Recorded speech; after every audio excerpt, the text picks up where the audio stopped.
الف اللہ چمبیلی چمبیلی جیسمین اردو میں یاسمین بھی کہتے ہیں چمبیلی بھی کہتے ہیں آسان لفظوں میں. تو بوٹی یہ اس لیے ہے اس کا بیج لگایا جاتا ہے جیسے ہم یہ چاولوں کی پنیری نہیں لگاتے اس کی پنیری لگائی جاتی ہے پھر ایک پودا اکھاڑ کر اس کو لگا دیا جاتا ہے اس کو بوٹی اس لیے کہا جاتا ہے. سمجھے آپ بات کو؟ ٹھیک ہے. جب بوٹی لگا دی جاتی ہے تو بڑا درخت جب بنتا ہے اس کو پھول لگتے ہیں. اب میں یہاں بات کرتا ہوں یہ دیسی چمبیلی کی جیسمین کی اور یاسمین کی یہ پاکستان کا قومی پھول بھی ہے یہ لگا دی جاتی ہے. اب میں بات کرتا ہوں دیسی چمبیلی کی جو آج کل مارکیٹ میں چمبیلی آ رہی ہے نا اس کی میں بات نہیں کرنا ویرائٹی کی جس میں خوشبو ہی نہیں ہے. اب کسی زمانے میں یہ رواج تھا چمبیلی کا پودا لگا دیا جاتا تھا. صبح اٹھتے تھے بزرگ اس کے چمبیلی کے پھول توڑتے تھے ہر کمرے میں رکھ دیتے تھے سارے کمرے میں خوشبو پھیل جاتی تھی. ٹھیک ہے نا. پھر اگلے دن پھر دوبارہ ایسے ہی کرتے تھے. میرے وہاں پرانے گھر میں 2 بوٹے تو لگے ہوئے تھے. ایک تھا چمبیلی کا پودا اور ایک تھا رات کی رانی. رات کی رانی کا تو ہم ذکر نہیں کرتے تو رات کو اس کی خوشبو سارے گھر میں پھیل جاتی تھی. یہ جیسمین یعنی آپ نے کہا ہے کہ چمبیلی کا پودا کس طرح خوشبو پھیلاتا ہے اپنے ارد گرد بھی. الف اس میں اللہ ذات چمبیلی دے پودے کی طرح ہے میرے من میں مرشد لائی. اب وہاں سے آپ نے پنیری اٹھائی پودا نہیں کہہ رہا میں پنیری کہہ رہا ہوں. وہ حضور سلطان صاحب پہلے مسئلے میں بوٹی کہہ رہے ہیں پنیری کہہ رہے ہیں. وہ چھوٹا سا دانے سے اگتا ہے جو وہ میرے ماننے لگا. اس میں اللہ ذات جو ہے وہ چمبیلی کی طرح خوشبودار ہے. اس کا ویسے تیل بھی لگاتے لوگ. چمبیلی کی طرح خوشبودار ہے. وہ میرے مرشد نے اس کی بوٹی میرے من میں لگا. جب میں بیعت ہوا مجھے اس میں لذات دیا تو میں وہ پودا وہ بوٹی چھوٹی سی میرے من میں لگا دی. من سے مراد آپ لے سکتے ہیں کیا کہہ سکتے ہیں من کو دل بھی کہہ سکتے ہیں قلب بھی کہہ سکتے ہیں روح بھی کہہ سکتے ہیں باطن بھی کہہ سکتے ہیں. مختلف اصطلاحات ہے. کہاں بات ایک اندر کا جو ہے جو اندر ہے اس میں لگا دی اندر کی زمین پہ لگا دی. نفی اس بات کا پانی ملیا سو سرائکی لفظ ہے اس کے مطلب ملیا. جب میں نے اس کا زیادہ ذکر اور تصور کیا تو میرے دل سے غیر اللہ نکلنا شروع ہو گیا. نفی اور اثبات میں آپ کو بتا دیتا ہوں. صوفیہ کلام کے ہاں لا الہ نفی ہے نہیں ہے کوئی معبود یہ نفی ہے. الا اللہ مگر اللہ ہے. تو پہلے نفی ہوتا ہے دل سے سارے معبود نکل جاتے ہیں. جو دل کے اندر معبود بسائے ہوتے ہیں جو موجود ہوتے ہیں ان کی نفی کرنا شروع کر دیتے ہیں. لڑائیاں شروع ہو جاتی ہیں رشتہ داروں سے ادھر ادھر سے زمینی خداؤں سے جن کے سامنے آپ جھکتے ہیں سر جھکاتے ہیں ان سے لڑائیاں شروع ہو جاتی ہیں. آپ ایک ہی کے سامنے سر جھکاتے ہیں. جھکا جو تو غیر کے آگے نہ تن تیرا نہ من تیرا. ٹھیک ہے. تو وہ جب آپ اس کا ذکر کرتے ہیں سب خداؤں کو نکالنا شروع کرتا ہے جن پہ آپ ڈیپینڈ کرتے ہیں جو آپ کے خدا ہوتے ہیں. یہ میرا کام کرے گا یہ میرا کام کرے گا یا جس سے ڈرتے ہیں یا جس سے بہت ہی زیادہ اللہ سے زیادہ محبت ہے اس کو نکالنا شروع کر دیتا ہے. جب من خالی ہو جاتا ہے الا اللہ ہو جاتا ہے خالی ہو جاتا ہے پھر وہاں اللہ پاک کی ذات جلوہ کرے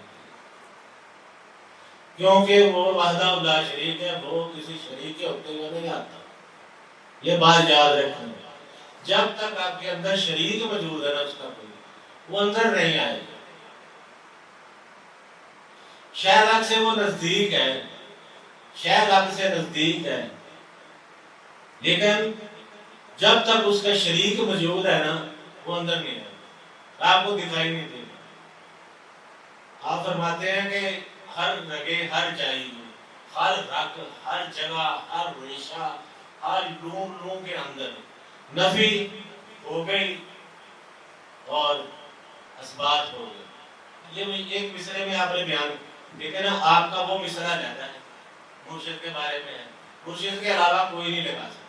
ایک تو آپ نے یہ فرق کیا، یہ لگانی ہے تو مرشد نے لگانی ہے، مرشد بھی وہ جو اللہ کی طرف سے معمول ہو، کیونکہ اللہ پاک کی ذات نا اپنی ذات اسی کو دیتی ہے جس کو وہ معمول کرتی ہے۔ اللہ کسی کو اجازت نہیں دیتا کہ وہ ایسا کرے۔ میرے باطن سے، میرے ریشے ریشے سے صرف اللہ پاک کے سوا کوئی چیز موجود نہ رہی۔ میں باطنی طور پہ کہہ رہا ہوں، ظاہری طور پہ رشتے ہوتے ہیں نا، باطن سے ہر چیز نکل گئی، سوائے اللہ کے کوئی نہ رہے۔ تیسرے مصرے میں آپ پھر ایک علیحدہ مضمون بیان کرتے ہیں، اس میں آپ کہہ لیں فنا فی اللہ بقا باللہ کا ایک مصرے میں ذکر کرتے ہیں۔ پہلے مصرے میں یہ کہا کہ مرشد کے پاس گیا، انہوں نے مجھے یہ عطا کیا، دوسرے مصرے میں کیا مجھے مکمل کر دیا، تیسرے مصرے میں وہ فنا فی اللہ بقا باللہ پہ پہنچا دیتے ہیں۔ اندر بوٹی مشک مچایا جان پھلاتے آئی، جان پھلاتے آئی، اندر جا کے بوٹی پودا بننا شروع ہوئی نا۔ پہلے مصرے میں پودا بن گئی، اب پودا جب بن جاتا ہے اس کو پھول بھی تو لگتے ہیں نا۔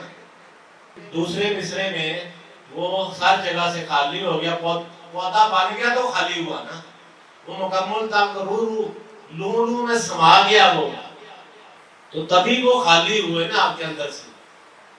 جب لولوں میں سما گیا، اندر خالی ہوا تو اندر پھر پھول لگ گئے، پودا بن گیا۔ وہ مثال دے رہے کہ وہ آ گیا اللہ ہو گیا، ٹھیک ہے۔ اندر بوٹی مشک مچایا، اندر بوٹی نے اتنا خوشبو بکھیری، مشک مچایا کہ ان کو پھول لگ گئے، خوشبو آنے لگی اور لوگوں کو پہچان ہونے لگی، لوگوں کو پہچان ہونے لگی۔ حضور سلطان صاحب نے فرمایا نا، ہو میں سونا سدا میں سکہ، سونا اندر سے بن جاؤ لیکن سکہ بن کے پھرتے رہو، خاص بنو عام رہو، یہی کامیابی۔ اینڈ میں آپ اپنے مرشد کا شکر ادا کرتے ہیں، مرشد کی طرف نگاہ اٹھا کے اس کا شکر ادا کرتے ہیں۔ جیوے مرشد کامل باہو، میرا مرشد کامل اللہ پاک اس کو سدا سلامت رکھے، اس پہ رحمت نازل کرے۔ یہ ہے بوٹی لائے، میرا مرشد سدا سلامت رہے، حیات رہے، اس پہ کوئی آنچ نہ آئے، جس نے میرے اندر اس میں لذات کی لگائی۔ دیکھیں ایک فقیر اپنے ماں باپ کی اتنی تعریف نہیں کرتا اتنی اپنے مرشد کی کرتا ہے۔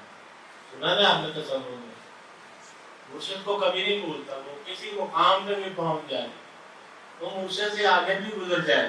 حضور غوث پاک اپنے مرشد سے بھی آگے گزر گئے، لیکن کوئی مرشد کو نہیں بھولتا۔ اگر مرشد دنیا سے چلا جائے تو اس کی یاد میں تڑپتا رہتا ہے۔ یہ کوئی بات سمجھ نہ آئی ہو تو مجھے بتا دیں، اس میں اور بہت سی باتیں ہیں، یہ سارے راز مجھ پہ کھل گئے، معرفت کے وہ راز جو اللہ پاک نے مجھے اپنے عطا کر دیے، اسے سنبھالنے کے پورے ایک بیت میں آپ نے فخر سے شروع ہو کر اینڈ تک ساری کیفیت بیان۔ یہ کمال ہے آپ کا، آپ کی شاعری کا، اور ہر مصرے میں اللہ کا مضمون ہے۔ یہ شاعری تو ہوتی ہے نا متواتر مسلسل چلی آ رہی، مضمون چلا آ رہا ہے، ایک مضمون چلا آ رہا ہے، لیکن آپ کا تو ہر مصرع ہی رہتا ہے۔ آپ اسے سی عرفی بھی کہہ سکتے ہیں، سی عرفی انہوں نے بھی لکھی ہے، ہمارے پیر بہادر شاہ صاحب ہیں جو انہوں نے بھی 2 سی عرفی لکھی ہے، اس میں عربی میں 30 حرف نہیں ہوتے، 28 ہوتے تھے، حمزہ سے کوئی نہیں بنتا۔ یہ عربی فارسی میں ایک ہی ہوتی، بڑی ہو یا چھوٹی لام میں، یہ بڑی لام بڑی ایک ہی جاتی ہے، ٹھیک ہے نا۔ اور عربی 2 ہوتے ہیں، ایک الوداع ممدوع، ایک دوسرا یہ الف تو انہوں نے 30 ہی لکھی ہے پیر مالک شاہ صاحب نے. میرا جہاں تک خیال ہے شاید بابا فرید صاحب نے لکھی ہے, گرو نانک کی بھی سیرت کی مشہور ہے. لیکن آپ سی عرفی کے اصولوں کے پابند نظر نہیں آتے کہ 30 میں بات ختم کر دیں یا 2829 میں بات ختم کر دیں, آپ اس کے پابند نظر نہیں آتے. آپ 201 یا پھر جا کے رکتے ہیں. اس کی بھی ایک وجہ ہے کہ آپ چاہتے تھے کہ ہر چیز کو کھول کر بیان کر دیا جائے. ایک ایک الف کے آپ کے کتنے ہی بیان کس طرح دیکھیں گے آپ کتنے ہیں. حالانکہ الف کا ایک ہی ہونا چاہیے, باقی سی حرفیں جتنی بھی لوگوں نے لکھی ہیں ان میں ایک ایک الف کا ایک ہی ہے. لیکن آپ ان اصولوں پر کاربند نظر نہیں آتے. آپ اس میں بہت 201 دوسرا